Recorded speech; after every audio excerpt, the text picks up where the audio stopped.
20 ساڵ پاش ڕوخاندنی ڕژێمە دیکتاتۆریەکەی سەدام حوسێین لە ئاکامی هێرشی هاوپەیمانانی بەسەرکردایەتی ئەمریکا هێشتاش ئەم وڵاتە دەوڵەمەند بەنەوتە نەیتوانیوە شوێنەواری برینەکانی قەیران و گرفت و ئاڵۆزیەکانی 20 ساڵی ڕابردووی خۆی بسڕێتەوە.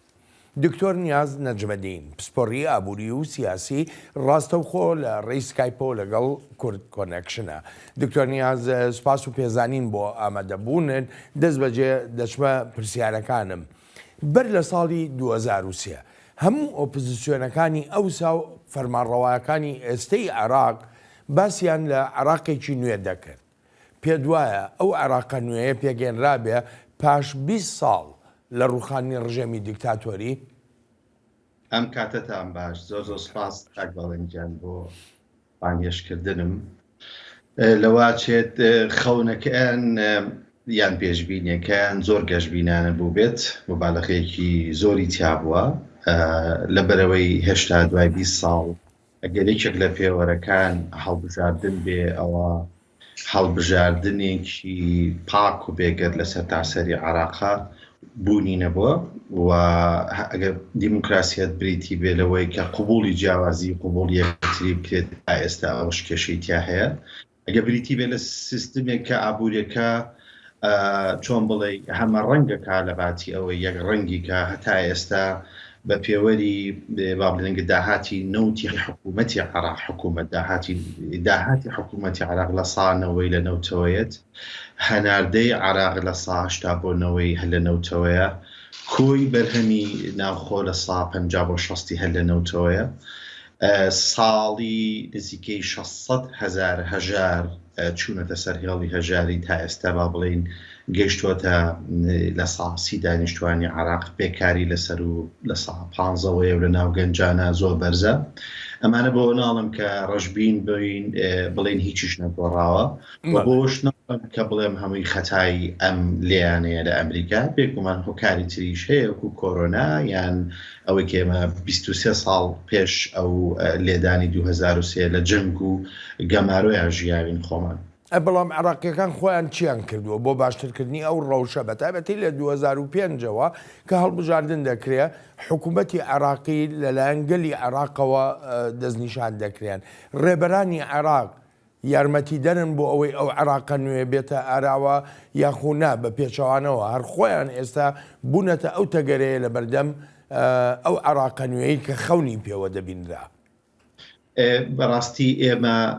لیدەرشپ کێشەی زۆرتیایە سەرکردایەتیکردن ڕێبەرایەتیکردن لە ئاستی ئەو هەموو کێشەکەڵەکە بووانیە کە لە مێژووی ئێمە هەیە وەکو بەڕێستان نەزانن ئەم مەنتقەیە ماوەیەکی زۆر شەڕی سەفەوی و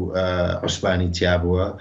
400 ساڵ بەدەستی عوسمانیەوە بووە زۆر گەشەی نەکردو و چەقیوە. دوای ئەوە حربەکانی تر هەمووتان پێی ئاشنان لە هاتنی بەریتانیا و کۆدەتاکانی ناوخۆی عێراق و ئەوانی تریش کە باسم لە ئاستی ئەم مێژووانی لە ئاستی ئەو تەحەدی تازانشانین کە جیهانی ئەمڕۆ تێکەوتۆ چکە جیهانی ئەمڕۆ جیاوازە لەو کاتەی ئەمریکا لە نەوەتەکانە تەقریبەن لێ بە سەرۆکی هەموو جیهان ئێستا کێشەی لەوەوی هەیە پیسبوونی ژینگە هەیە تەکنەڵۆژیا هەیە بە هیچ شێوێک ئەم قاعیدە لەو ئاستانین. بەڵام ئەشتە باشەکان کە من ئەیبینم چییە؟ هیچ کاتێک لە مێژووە نابینم بەقەد ئێستا مەسەلەی تایفەگەری دژایەتی بکرێت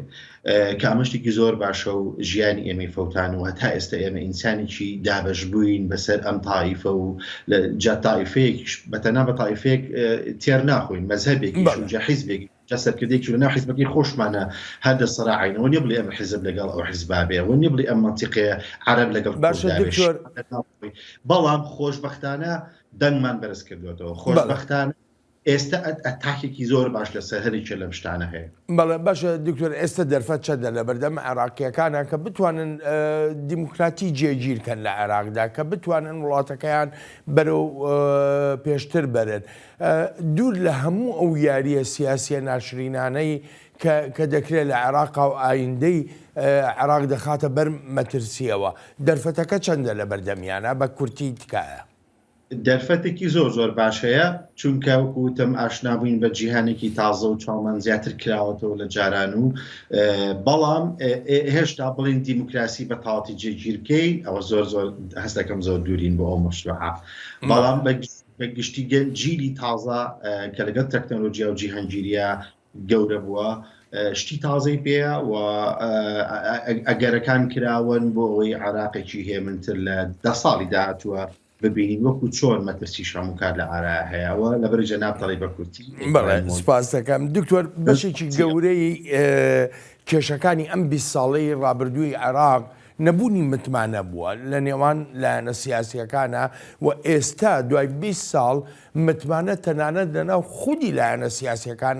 خۆیاندا نییە بە کورد و بە عەرەب و بە شیعە و بە سوننە و هەر هەمویانەوە چەند 20 ساڵی تری دەوێت تا ئەم لایەنە سیاسیانە متمانە بە یەکتر بکەن. ڕاستەکەی متمانە یەکێکە لە کێشە هەرە گەورەکانی ئێمە کە نەماوە ئێمە تا ڕادێکتر تەنانە لە بینی ژنووردەکانیشە دڵپیسێکی زۆر هەیە ئاوا بۆ بە نەخۆشیی کوشندە چ جاوەی لە بینی سیاسیەکانە و دابشکە ئەوەی کەوتم ئێمە عقلێکی دابش بوومان هەیە تایفەکی خۆم و ناوچەکەی خۆم ئەمانم بۆ مهمترە وەوەشی کێمە مستەقیل بیرێکی ئازادمانی ئەمانە هەمووی کێشەی تایە ڕاستی 20 ساڵ زۆرە کاک بڵێت مەسەلەن کۆریای باشوور 20 ساڵی پێویست بوو لە دوای پەنجاکانەوە کە چوە ڕیزی 20 دەوڵەتە باشەکەی جیهانەوە ئێمە زۆر دەرفەتی گەورەبانەکیس چووە بەڵام ناتوانم بە دقیقی پێ بڵم چەندێک بەڵام ئەگەر هەندێک بەرهەمی تر لە ناوخۆ دۆمستیک چی پێڵان ینی مەحەلی زیاد بکات ئینتاجی ناوخۆی خۆمان زیاد بکە هەندێک ئابوووریکە بچێتە گەشە بکە خۆی ئۆتۆماتیکی تەقریبەن متمانە و تیجارە دروستە بێ لە بینمانە بەڵام ڕاستی ئەمێکیکە لە معانات و وشکی لە زۆر گەورەکانمان ئەگە پێم چیمان پێویستە ئەوەمان پێویستە ئەو مؤسساتانەمان هەبێ bond of trust چۆن بڵێ ئەو جومگانەی متمانە لە بینمانە ئەو کاتی ماوە بەڕاستی بە پێ هەموو مؤشرەتە کاتی زۆر ماوە بۆ ئەوەی تعاون بچێتە شوێنی ئەو دڵپیسی و خیانەتکردن لە یەکتر و کڵاوکردنە سەر یەکتریە. دکتۆر نیاز سوپاس و پێزانینم بۆ سەرنجەکانت زۆر سپاس دەکەم. من سپاسیەوەکەم بەشحاڵ بووم.